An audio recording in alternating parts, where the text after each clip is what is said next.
On this channel, $1 Million Made Easy, we love to run numbers for people. What we do is look at what the S&P 500 has done for the last 100 years, and we project ahead what it might do for the future. Now, I've been doing spreadsheets on withdrawal amounts, but I've started at a certain amount, and then I just inflated it for the whole, for the rest of the time. But some people have asked, what happens if I retire like at 55? In fact, one individual asked me, he said he has $2 million. Let's just run his numbers. He has $2 million, and he wants to withdraw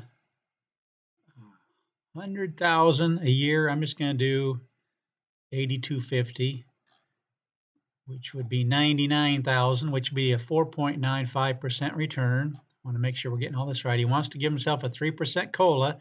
So it starts out at 99,000, 101.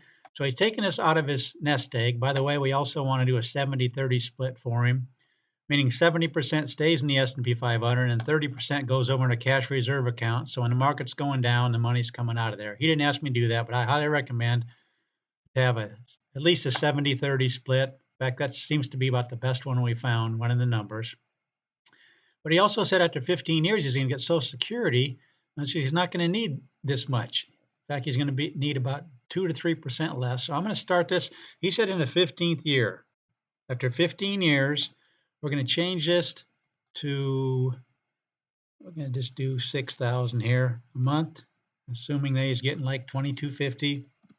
So in other words, you see down going down through this amounts are increasing by 3% a year. Then in the 15th year, he starts getting Social Security, so only needs this amount. In fact, I better raise it a little bit just because this has been going up by the COLA. So I'm going to have this go up by the COLA also. Let's just say 7,000.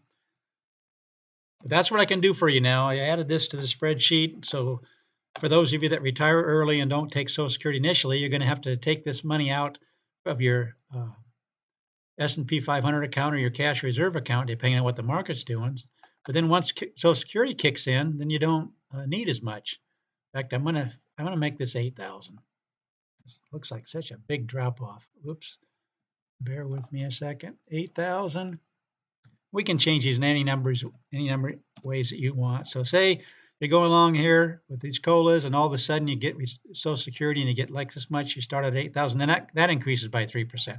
What we're going to do is run the numbers for every single year. This is the first time I've done this on the channel, so I'm just kind of doing this on the fly, so bear with me. Let's see how many times you might run out of money given this scenario. Looks like 2 times. The ones we always seem to run into, 1929 and 1930, because they were such horrible years.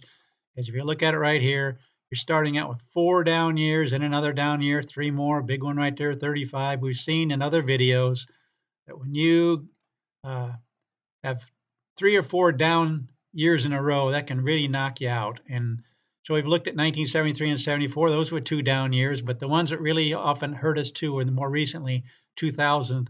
You had 3 down years and you had down 37, but it looks like in this case right here, you don't run out of money even in the 2000s, only in 1929 and 1930 after 20 years. The graph is right here. There they are right there at the 2 times. The rest of the time, it looks like 2000 is getting really low. But that's what we like to do on this channel is run numbers for you. And people ask me if I could do that where you retire before Social Security age and you have to take the money out of your account until the Social Security kicks in. So that's what I want to do. I can run any of these numbers for you. That's what we do on this channel. We run numbers for people. Please let your friends and family know about the channel out there that will run numbers for them. We do it both in the accumulation stage and here in the withdrawal stage, and we see how many times you might have run out of money if the market does what it's done for the last 100 years. And we see only 2 times, 1929, 1930. Every other time, you got all kinds of money, starting with this 2 million. So please subscribe, please share this channel with your friends, like the video, and thanks so much for watching.